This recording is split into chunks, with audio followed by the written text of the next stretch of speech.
This is the Franchise QB Podcast, where we empower entrepreneurs to win big in franchising. We huddle up weekly to educate our audience about the most successful small business model ever created, franchising.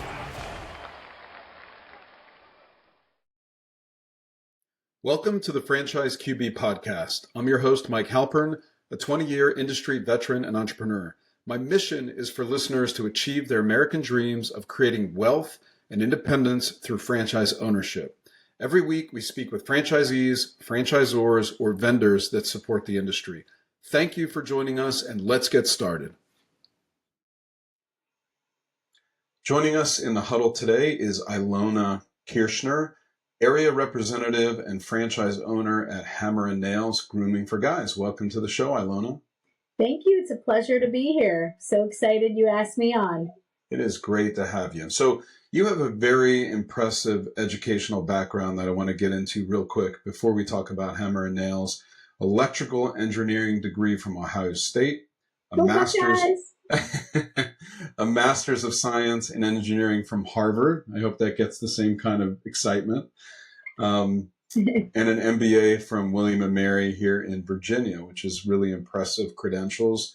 I find this really interesting. You co-built a business from scratch to 100 employees and $20 million in revenue before you exited 20 years ago, back in 2004. Not easy to do.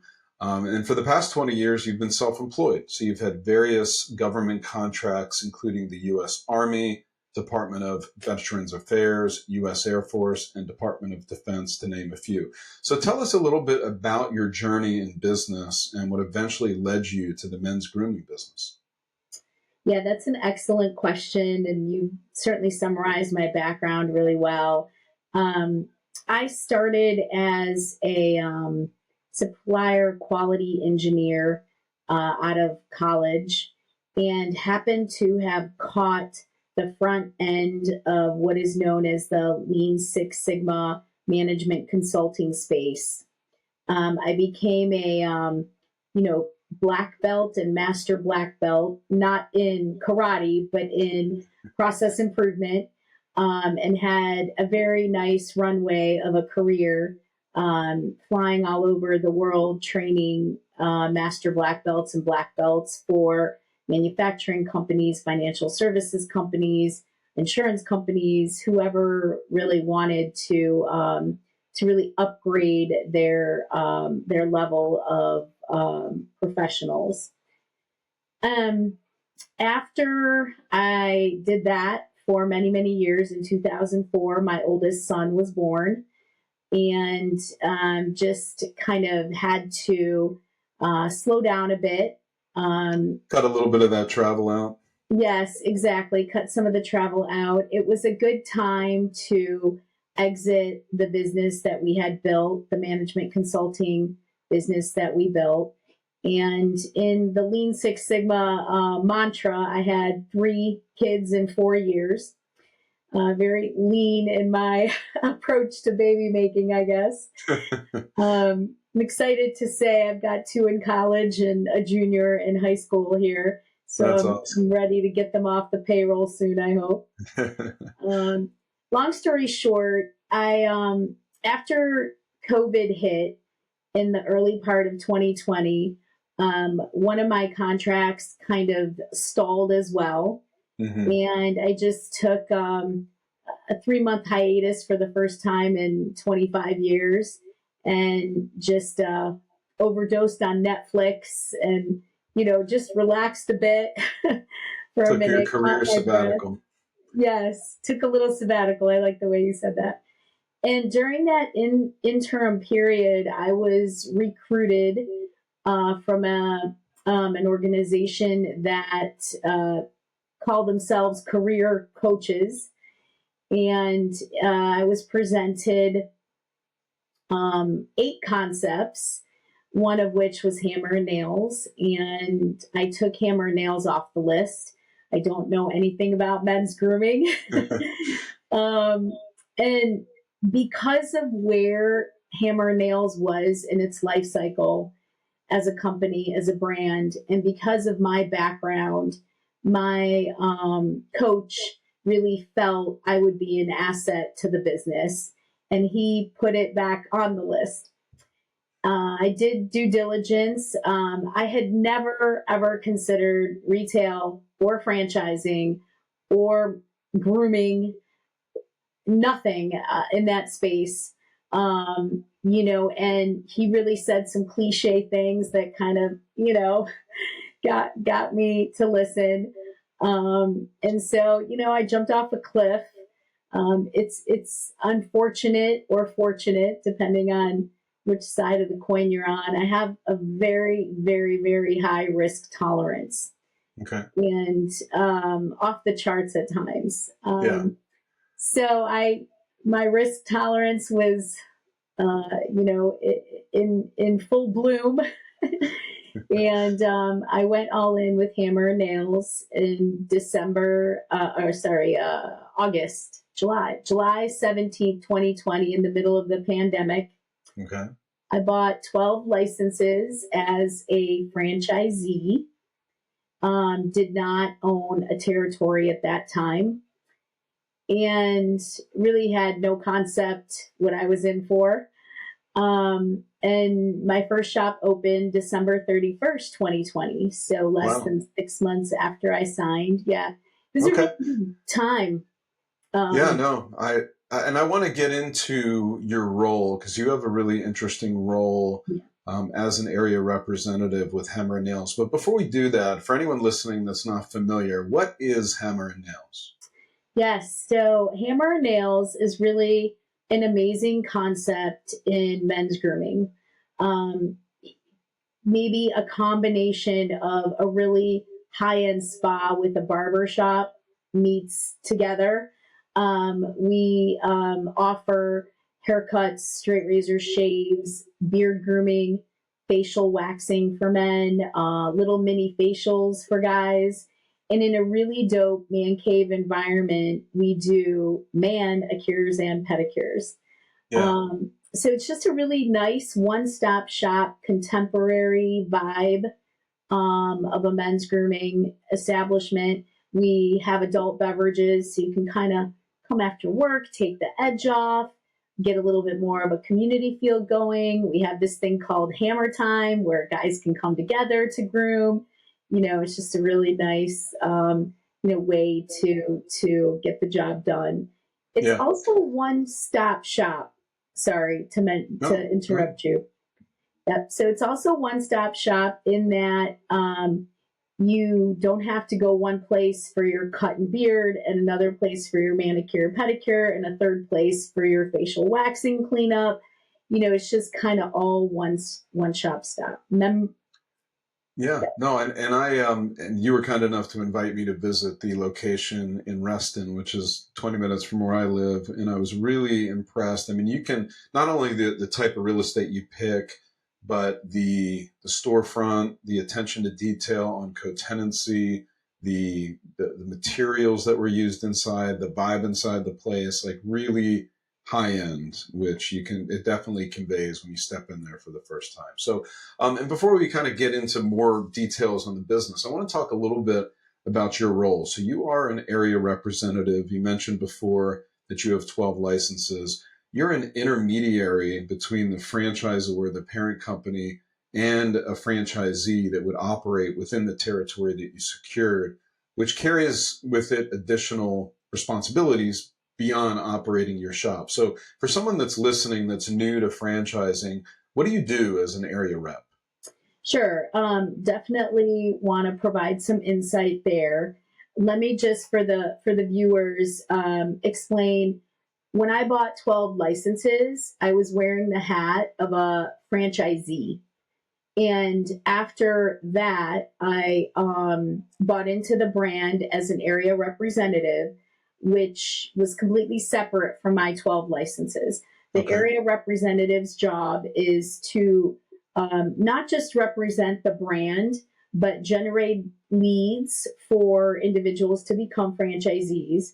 We also have the very, very important role to mentor them all the way through the discovery process, signing evaluating site selection, negotiating leases, building out the site, really mentoring them, training them, coaching them all the way through to opening day.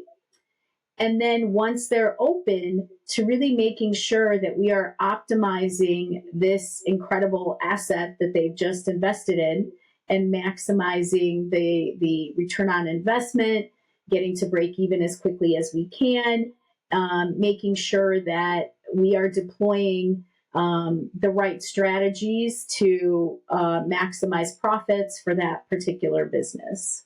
Yeah, no, I love the concept because you have the support local with people that know the market.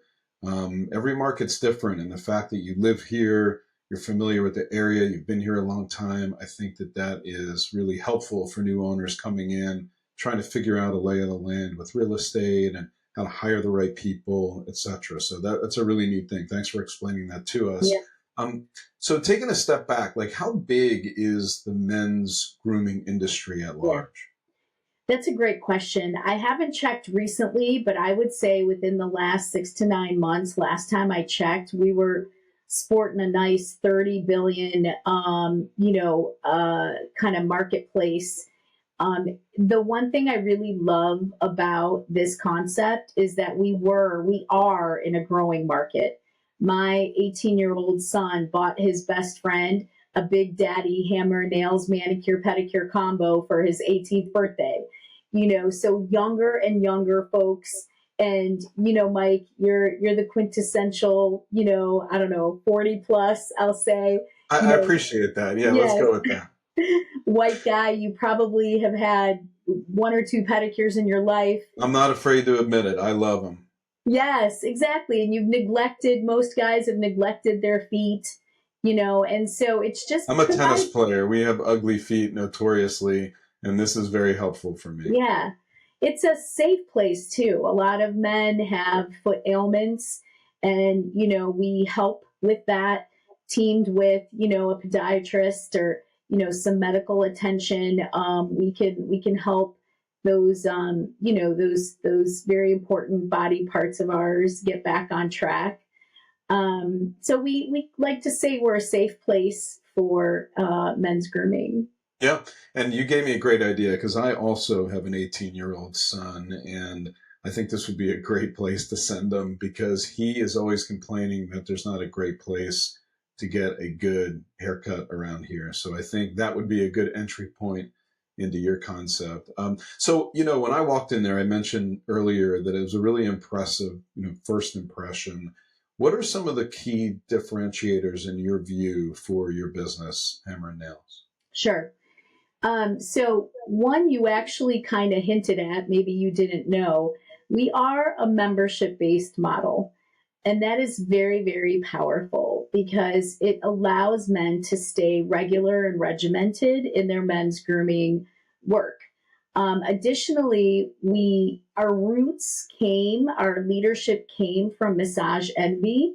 And in our membership model, they took every possible restriction that Massage Envy had on their membership and did away with it.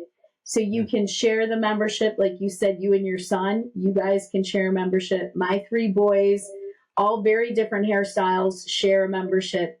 You can also, the credits roll over so you don't lose them. They don't expire if you're an active member. Anyone can use your credits, not just family. Very member-friendly rules. Yes, exactly. And of course, the most important one is you get either 20 or 40% off our retail rates as a member. That's awesome. Yeah. Very cool. So I'm imagining like that's a really attractive feature of any franchise model is having that recurring revenue. So it's more predictable. What other revenue streams does a franchise owner enjoy at Hammer Nails aside from the subscription revenue? Yep. So we have 4 different revenue streams in my Virginia shops, and there is a 5th in some locations have outside of Virginia. Okay. So of course the membership, the recurring revenue, any services bought that are from walk-in business or non-member business or bought out above the membership. Those two revenue streams are all service-based, one-on-one services that you're buying. We also have gift cards, which, Mike, for your son for the holidays, you might consider. We have a gift card promotion going on right now. I'm sold. Yes, absolutely. Love that. I can hook you up after our podcast. Excellent. And the last piece of revenue that I think provides the biggest growth opportunity for this brand is product. Okay.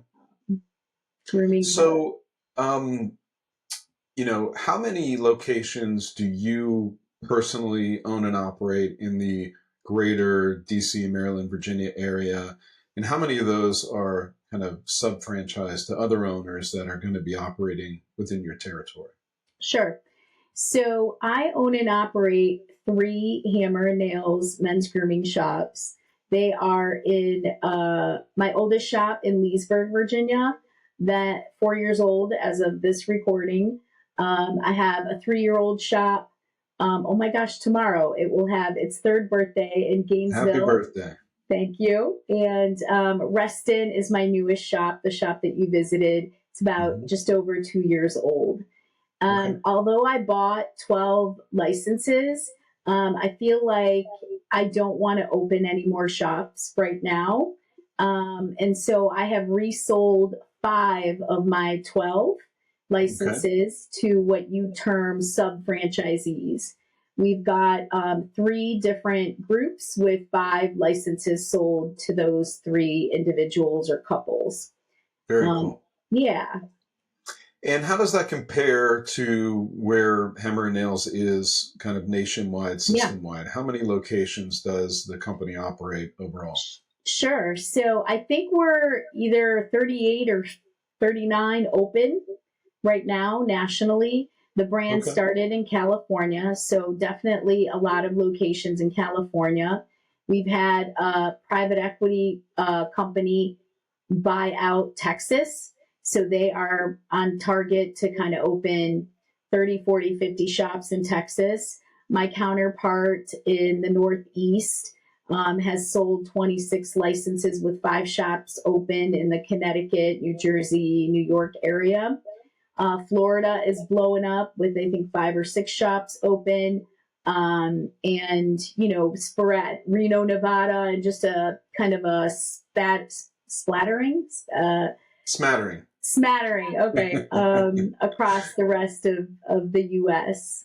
Awesome. So tell me a little bit about the team that you've assembled to kind of not only operate your shops, but also support the owners that are sub-franchise owners that are coming in to kind of partner with you and develop other locations. I did have the privilege of meeting Anoop, who handles franchise development. He's the one that introduced me to you.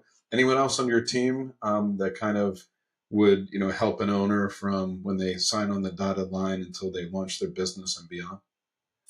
Absolutely. So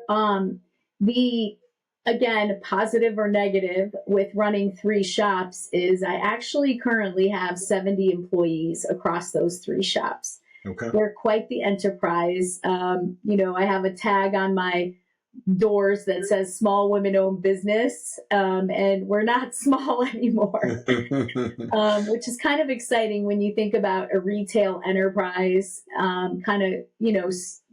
grassroots started by myself to now have 70 people part-time and full-time working for me I love it. That's awesome. Congratulations. Yeah, when I stop and think about it, I'm pretty proud of what I've done. On any given moment, I'm probably pulling my hair out, but I do sometimes have the opportunity to reflect, and I'm super excited by the contributions I've made to these individuals' lives. So several of those individuals have been with me from the beginning, and they also are on my team once we get a little bit closer to opening shops. They will be our trainers. They will be our facilitators, whether we bring people on site to train, shadow them, or I send my folks to their location. They will be an integral part in making sure that we get those shops open. That's my lead nail tech, my lead master barber, and kind of my lead general manager. I have a regional now that runs all 3 shops for me. And between her and my local shop managers, we will be basically training the franchisee and their staff in how to operate a shop. Very cool. So tell me a little bit. I know there's probably flexibility in your retail footprint, but what size space generally works best for the Hammer Nails concept? Sure. We like to target about 2,000 square feet, plus or minus maybe a couple hundred square feet. My number one revenue generating shop in the nation right now, Leesburg, my oldest shop, is an 1,840 square foot footprint. Okay. And then my largest shop, which is Reston, currently number 4 in the nation in revenue, operates in a 2,340 square foot footprint. And then Gainesville, which is number 3 in revenue in the nation, operates at about 2,200 square feet. So Awesome. in that range, I've got the small side, I've got the large side, Yeah, and even your big one's under 2,500 feet. I mean, that's a pretty lean footprint. So how long does it take to open? I know it's a loaded question because there's a lot of variables that sometimes the owners don't control in terms of permits and construction and things like that. But are we looking at you find the site, you negotiate the lease. Are we looking at 3 to 4 months after that? Yeah. So, becoming a franchisee is usually, 2 to 3 month process. Mm-hmm. You could certainly get it done in 30 days, depending on your appetite for moving fast. And then we have, just like you said, finding a location, negotiating a letter of intent, and then negotiating the lease. I try to give folks a little speed accelerator. I try to give folks a little boost by trying to negotiate some LOIs ahead of time with a non-specific, signatory. Mm-hmm. And then I leave the lease for the FZs, the franchisees, to negotiate based on their financials, etc. Do you mean that prior to securing the franchisee, while they're still deciding, you might say, well, I have a conversation going with a landlord and they like our concept, they like our model, they have really good space that kind of fits our parameters, and we just need to plug in the owner? Exactly. Okay. Exactly. Cool. Sometimes I'll start that once we first start talking to an owner or a potential owner. We did that with Annapolis. Other times I'll start it because I just love the area or the center and I know we want to be there. Mm-hmm. And if I can't find a franchisee, maybe I'll do a 4th. Okay. So cool. That's kind of how we approach it. So tell me a little bit about, someone signs on the dotted line, this is their brand, they want to work with you as a sub-franchise owner or even as an owner with corporate. Tell us a little bit about the turnkey opening package and support, because that's a big deal. You have to come out of the gates, have some members, and have a pretty competitive marketing program that's going to recruit new guests, new members. How does that all work? Yes, great question. I do feel like I didn't finish answering your prior question. Yeah, please do. I would say it's probably a good 9-month process. Okay, so when you're including the time frame for someone to really vet the business, go through the process of becoming, the franchise owner on paper, and then going through, the site selection, site acquisition, construction, about 9 months door to door is pretty safe. Exactly. And sometimes you have a false start or another concept comes in or that they like better or something like that. So we try to throw a couple of, have a spare location in the works. Retail space has been a little bit challenging to come by these days.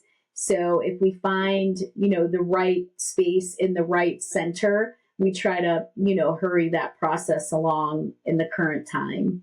Yeah, it makes sense. You guys are going after A locations, they're very visible with a lot of foot traffic, et cetera. So, you kind of have to act if one of those good ones kind of hits the Correct. market.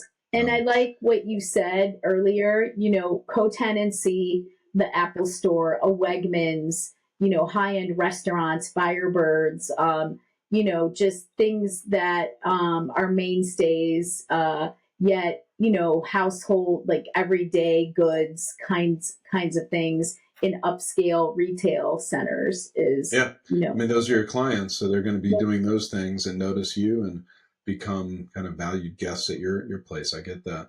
So switching gears into the kind of the opening and support, what's kind of because that's a kind of an inflection point for an owner where they're really nervous and they're like, all right, we just kind of spent all this money, we're building this thing out, we hope it goes. So how do you help in that regard? Yes, that's a great question. And there's so much we do. I actually itemized it since I knew you were going to ask me this one in particular.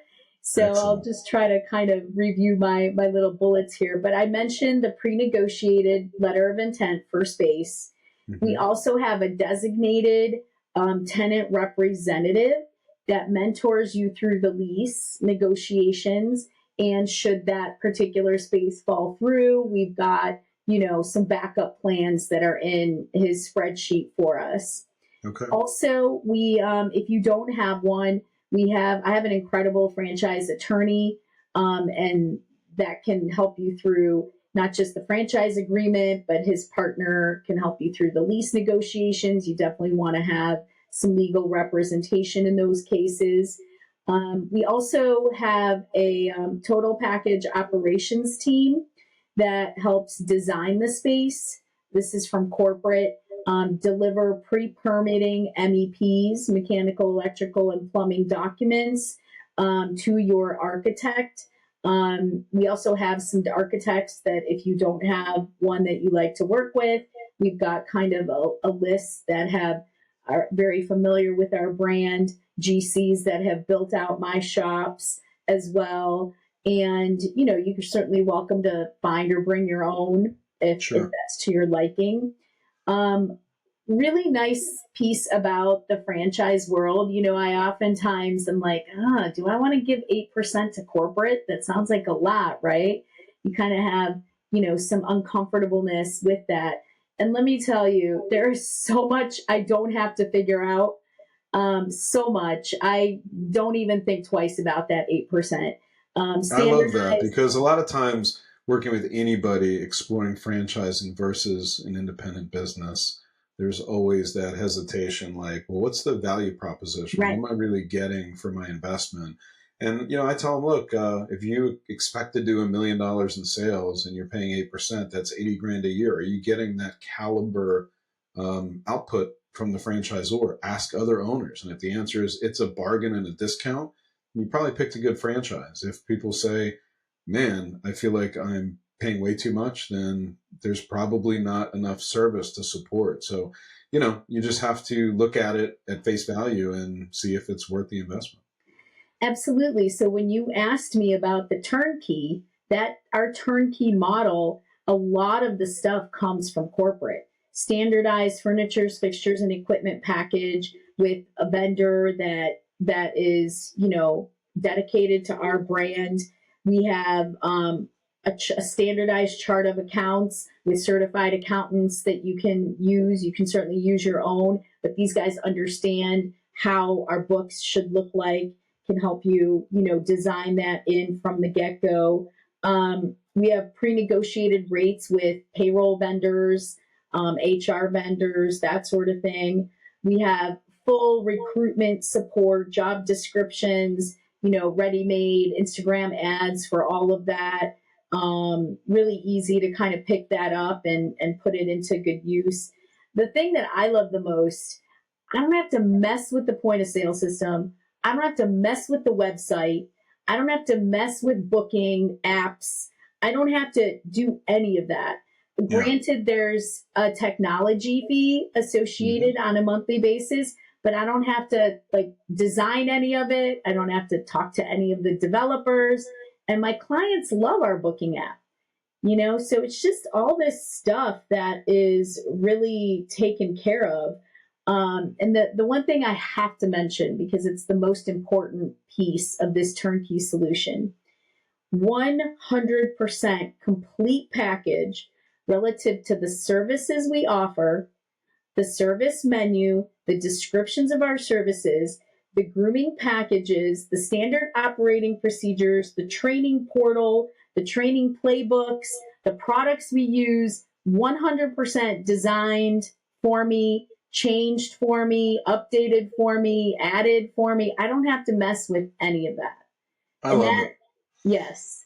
Yes. Yeah, I mean, that's just a lot of stuff. And you can focus on your business, like making sure you have the best people and making sure your guests are having the best experience and your members are happy.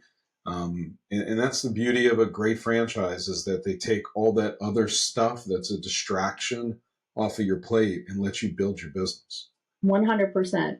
Yeah, very 100%. Cool. So what are you looking for in a Hammer Nails franchise owner? Obviously, you found this through a coach that was giving you a few options. You looked at a few different industry categories.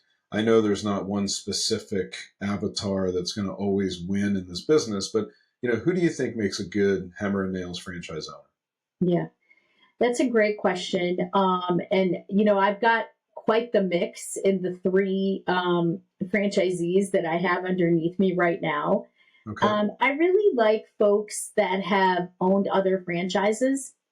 It definitely makes it easy to translate what is an FDD, and things that are just really commonplace in our world were very foreign to me. I didn't even know what co-tenancy meant, and so folks that really have done maybe a retail business in the past, I think are great candidates. Unfortunately or fortunately, depending on how you look at it, our brand is pretty pricey to get into. It's about, $800,000-$900,000 investment, to open doors, all in to get us going. And that means you need somebody who's probably got a net worth of north of $2 million, has maybe, $250,000, $500,000 liquid, can kind of have some reserves if needed. So those are kind of some general, kind of check boxes. I love people, obviously, who are passionate about men's grooming. I was the mom of 3 boys, am the mom of 3 boys. I'm a giver. I'm a pleaser.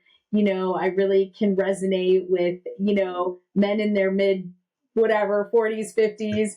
And so being able to really rally around the brand, I think is really important. Take personal pride in, the work of your staff and your own work. And, really have some time on their hands. I think you can get to an absentee model if you want, but you have to kind of know that for 6 to 9 months of your life, you're going to be about birthing this baby, so to speak. Yeah, no, that's really good advice. I think if you're going to be semi-absentee, live in the business for a while first, understand every facet. So if a key team member leaves, which happens, you can jump in and find someone that's a good fit for that particular seat on the bus. So let's talk a little bit about the staffing model. You mentioned that you have 70 employees across all 3 of your locations. For a new owner, what does the staffing model generally look like? Sure. When I opened Leesburg, we opened with 5 barbers, 5 nail techs, a shop manager, and a desk representative, and myself. Only 3 of those positions were full-time. I wrote the offer letters in such a way that we could ramp as we needed to, as the client demand took, as we added members, we could ramp. And so I didn't guarantee full-time work outside of 3 individuals. I think right now, Leesburg has 1,000 members. It'll come in probably 1.8, 1.85 in revenue million this year. That's amazing. And that shop, operates with about on a full-time basis, 3 full-time nail techs, 7 full-time barbers, and then a desk staff of 3 as well. And we even have a nightly like spa back person who comes in and makes sure our, laundry's done, everything's clean. So I think, that's kind of a range from birth to, having a pretty full shop running, on what that staffing model might look like. Yeah, that's really helpful. Appreciate you sharing that. So you talked a little bit about item 7 in terms of around 900,000. Obviously, there's a range there depending on the footprint, depending on, any change orders you run into while you're building this thing out. But in terms of the item 19, are there any financial performance representations you can share with us? So the item 19 is the revenue side, correct? Yeah, so that's either, I don't know exactly if the parent company publishes earnings, but usually it's at least top line. Yes. I'm happy to really be transparent, and I always am with folks that are interested in the brand. Although legally I'm not allowed to show my financials, I can certainly provide enough insight so folks can really understand what they're getting into. You're talking about all 3 of my shops opened with a first 12 months of business hitting between 850 and 950 in revenue. 850K and 950K in revenue, their first 12 months in operation. That's really strong out of the gate to do almost $1 million in sales with a startup business. Absolutely. And I'll tell you, Mike, if it's one thing I learned in MBA school that I didn't learn as an electrical engineer at Ohio State, is you absolutely positively have to have some balls when it comes to marketing expense. And so I am very, very, very bullish on the monthly contribution, the monthly dollars that I put towards marketing. Each shop operates, even still today, between $5,000 and $7,000 a month in marketing. The only time I've cut that down is if I'm capacity constrained. I love it. I mean, that's really aggressive marketing, but that's how you keep your book of business full. I mean, you don't get to 1,000 members by just hoping that people know about you and they show up. There's too much competition out there. And yes, you guys have a differentiated offering, but you got to let the people know, where you are and what you're doing. 100%. So to get back to the item 19, I think an owner operator can expect that their first year, their profits would be, after all expenses minus debt service, I'm not including debt servicing in this, are probably in the single digits, 3, 4, 5% profit that first year. But at least it's in the black. Yeah. So I feel really good about that. With $50,000 in a bank account, I never ran out of money. I never had to add more money after we opened the doors. That's awesome. So, it's a nice, from that perspective, I feel like the brand does really well. You get to. And how long until it really gets to capacity? I mean, you're 4 years in Leesburg. Like, when did you start approaching those really strong membership numbers? Yeah. So it very dependent on the number of barber chairs you have and the number of barbers you have. And in fact, in Leesburg, I blew out a bathroom. The law changed where I didn't need 2 ADA compliant bathrooms. I only needed 1. So I blew out a bathroom, made it a really small bathroom, and added an 8th barber chair, which in my 4th year, my year-over-year revenue was up 14% because of that chair. So, you don't want to go in with less than 10. They designed me at 7, and that was not enough. And I went to 8. It was all I could fit, and I think now we're starting to build them with 9 and 10, and as it should be. Very cool. But to finish your earlier question, if you're certainly welcome to take me away from the question, but I do want to make sure that folks understand that first year you're in the single digits, this in profitability. The second year, you're probably hitting the low teens, 11, 12, 13. If you're really an efficient operator, sending people home early, asking them to come in late if you don't have the books filled, if you're really on top of your schedule, maybe you hit 15, 16. And then your third year, you're in the very low 20s, maybe 19, 20, 21 in terms of take home profitability. And if you can really get it together, be on top of your expenses, really managing every expense, managing the schedule, driving the revenue regularly, optimizing the bookings. There's certainly an art to that. If you can make that happen, you're probably hitting the mid to high 20s in terms of profitability in years 3 and 4. Yeah, that's amazing that you can get there. I mean, with that kind of volume, if you're able to do $1.8 million and bring 20+% to the bottom, you can see how the numbers get really attractive as that membership grows and the store becomes a little bit more mature. So really appreciate you sharing that with us. And we've covered a lot of ground here, and I really appreciate your time, Ilona. Anything else you want to add before we wrap up today? I don't think so. I would just say if you're out there shopping for a brand that is emerging, a brand that if you consider one shop or multiple shops is going to come at you in 5 years with a 5 times EBITDA kind of selling price, then we're a great concept for that. One of the things I didn't think about when I first joined the brand was selling, and now I've learned that in the franchise space, because things are so standardized, this is not your corner barber shop that somebody's going to come take off your hands for 50 grand. Oh no, this is, private equity comes in and they say, hey, we're buying out all of Virginia, or we're buying out all of DC Metro, or we're buying the whole Northeast. And that's when really, that's when my eyes started to kind of light up. And it was after I signed a franchise agreement.